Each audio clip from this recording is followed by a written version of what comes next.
Alright, this is number 4 in our 7 video set of how to learn pieces quickly and easily.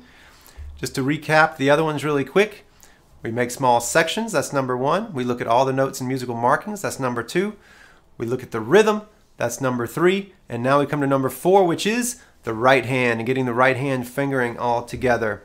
This step is a little bit tricky for some people, but with time it becomes something that's much easier for you. And by doing it at this stage, before you even do the left hand, you end up doing it so much better, because what happens is this. If we do the left hand first, if we look at what are the notes up here, then while we're focusing up here on the notes, on the neck, then this hand is just doing whatever it does. It could be the thumb, it could be some finger, but it certainly is not doing something intentionally. We very rarely will do both at the same time, because that's a lot of information. That I play this note up here and I play it with this finger, it's too much. So what we do then is we look at this hand first, and then we look at the left hand, because otherwise it all goes into the garbage can. So let's look at a piece of music and look at the right hand and what we've got going on there. So here we come to this piece and look at the right hand fingering here. And so the first thing that we need to know, we know the rhythm and everything, but now in looking at the right hand, we need to look at our suggested fingering. So here we have an I, M, A, M, I, A, I, P, P. And this too is going to be a P right here. So ultimately, and this is really common, if it stems down, it'll be the thumb. If it stems up, it'll be the fingers. And so just as last time we looked at the different bass, the bass and the treble lines, this time we can look at the fingerings and know that those bass lines are also all thumb lines, all thumb notes. And so then the question is, what strings are we playing here? One of the things that you can do if you'd like to is go through and put maybe some color. Let's say that this is the 3rd string. And so here's the 3rd string again. Here's the 3rd string. This is the 2nd string. 2nd string. Here's the 1st string. And then you have the 4th. So you can actually, use some color in this way if you'd like to. Here's the 4th.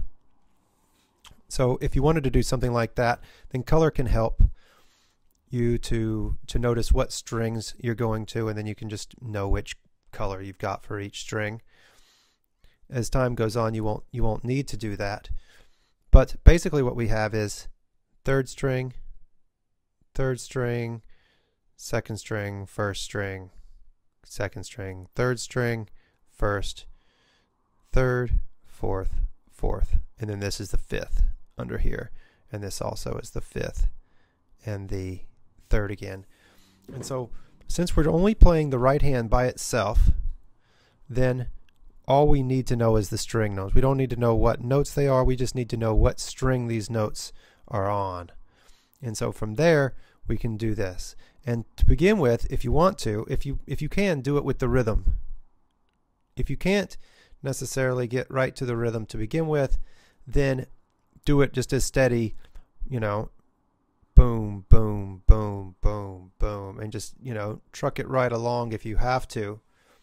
However, if you can, as soon as you can, actually put it with the rhythm and count out loud. So we're actually crossing over the rhythm step from before, we're carrying that forward into this step, and then you're actually playing it together, all open strings. It's not going to sound good. It's going to sound like total crap, because it's just all open strings and it's dissonant. And so it doesn't even matter. It's just all open strings. You can also just mute your strings as well, and that way you don't actually hear anything but clicks. The important thing is that you're using the right finger. You're using P and I right here, P and I, and then you get to this one and you're using your M and your A and your M and your I, just like it says for each one, that you're using the exact right fingering, and that you're being really consistent with it, so that you go slow and do it the exact same way every single time. Now ideally with this, we play this all the way up until we get to tempo. What is our tempo? It's the tempo of a slow mazurka. And so you can figure out I'm not going to tell you what this is, but you can figure out on your metronome kind of what that is whenever you're doing your earlier step. And you get this little section right here all the way up to that speed.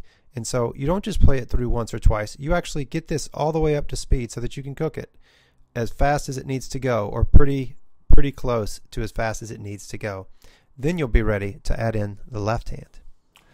All right, cool. So we've got a grip on the right hand, no pun intended. And we know our rhythm. We're working with a really small section, so we're comfortable with that. And with each time that we go through this and we look at it in different ways, we look at the right hand fingering, we look at the rhythm, next we'll look at the left hand fingering, then we're just learning it in different ways. And the beauty of this is that you're already memorizing this music without even trying, without even knowing it. It's just like if you met somebody on the street and you met them and they said, "Hey, how you doing? My name is John." And the next day you saw them again and you're like, "Oh, look, it's John."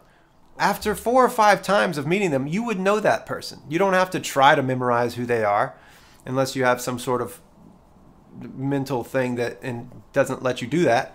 Most people, we meet somebody several times, we get to know them a little bit, we know them in different contexts, in different ways. We just know them. We don't have to try to memorize. It's the same thing as learning anything.